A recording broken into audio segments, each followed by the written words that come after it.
সম্পর্কে দুনিয়ার কোনো মানুষ বলতে পারবে না, পীর বুজুর্গ বাদশাহ কেউ বলতে পারবে না। পাঁচটা বিষয় কেউ বলতে পারবে না।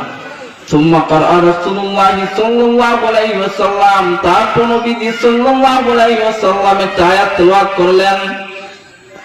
আল্লাহ তাআলা বলেন, ইন্নাল্লাহা ইনদাহু ইলমুস সাআ, কিয়ামত কখন হবে, কোন সময় হবে, এটা কোনো মানুষ বলতে পারবে না। তবে বলতে পারেন তিনি হলেন একমাত্র আল্লাহ তাআলা। আল্লাহ তাআলা বলতে পারেন কিয়ামত কখন হবে। তাহলে কিয়ামত কখন হবে এটা বলা সম্ভব না। তবে কিয়ামতের কিছু আলামত কিয়ামতের সামান্য পূর্বে প্রকাশ পাবে, যেগুলোকে বলা হয় কিয়ামতের বড় বড় আলামত, আলামতে কুবরা।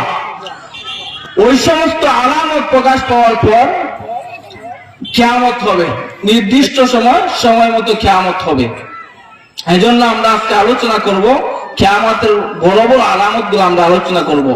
বুখারী শরীফের হাদিসের মধ্যে কিয়ামতের বড় বড় আলামতের কথা এসেছে।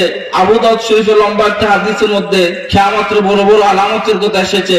তো আজকে আমরা লম্বা একটা হাদিস আলোচনা করব, যে হাদিসের মধ্যে কিয়ামতের বড় বড় 10টি আলামতের কথা রাসূল বলেছেন।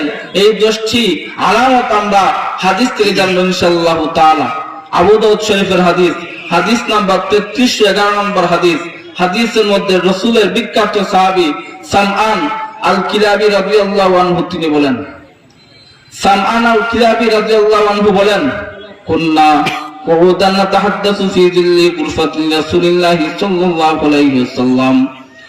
নবীজি সাল্লাল্লাহু আলাইহি ওয়াসাল্লামের বিখ্যাত সাহাবী সামআন আল কিলাবী রাদিয়াল্লাহু আনহু বলেন, কুন্না কুউদান নাতাহাদ্দাসু ফি যিল্লি গুরফাতি রাসূলিল্লাহি সাল্লাল্লাহু আলাইহি